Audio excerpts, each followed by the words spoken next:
Kisah Nabi Yunus yang masuk ke perut ikan paus bermula dari keputusan Allah menunjuk Nabi Yunus untuk menyadarkan penduduk Ninawa, sebuah daerah di dekat Mosul, Irak.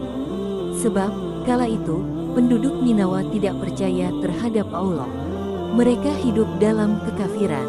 Sesuai perintah Allah, Nabi Yunus pun hijrah ke Ninawa untuk berdakwah dan menyadarkan penduduk di sana. Bertahun-tahun Nabi Yunus berdakwah di Ninawa. Penduduk di sana selalu menentangnya. Mereka tetap tidak percaya kepada Allah.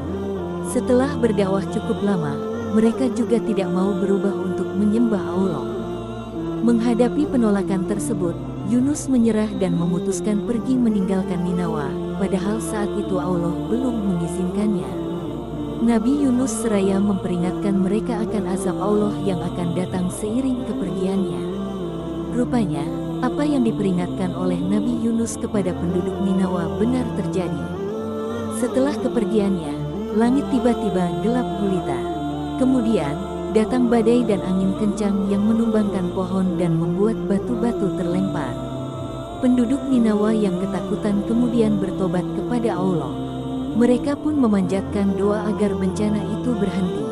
Nabi Yunus sebenarnya tidak tahu tentang bencana yang terjadi di Ninawa dan tobat para penduduk di daerah itu setelah bencana datang.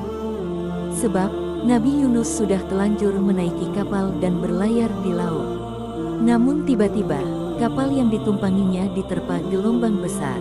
Para penumpang kapal pun mencari cara agar kapal tidak tenggelam. Salah satunya dengan mengurangi muatan kapal, termasuk penumpang yang mereka bawa. Para penumpang kapal akhirnya setuju untuk mengurangi muatan dan mereka melakukan undian untuk menentukan siapa yang akan diterjunkan ke laut. Nama Yunus keluar sampai 3 kali.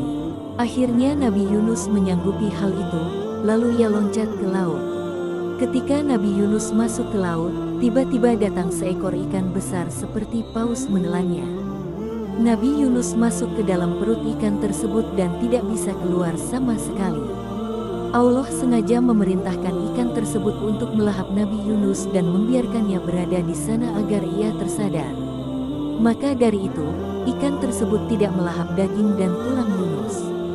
Ikan besar itu hanya membawanya berenang di laut hingga waktu yang ditentukan Allah.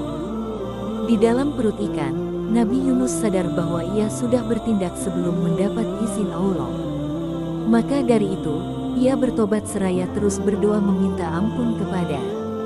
Setelah memanjatkan doa dan bertasbih kepada Allah, Allah mendengar doa dan permintaan ampun dari Nabi Yunus. Allah kemudian memerintahkan ikan paus itu untuk mengeluarkan Nabi Yunus di sebuah pulau. Lalu, Allah memberi labu untuk Nabi Yunus makan, dan domba betina agar susunya bisa diminum oleh Yunus. Setelah makan dan minum, Nabi Yunus kembali ke Ninawa dan terkejut karena penduduk di sana sudah bertobat. Itulah kisah Nabi Yunus ditelan ikan paus. Semoga menjadi teladan bagi kita semua.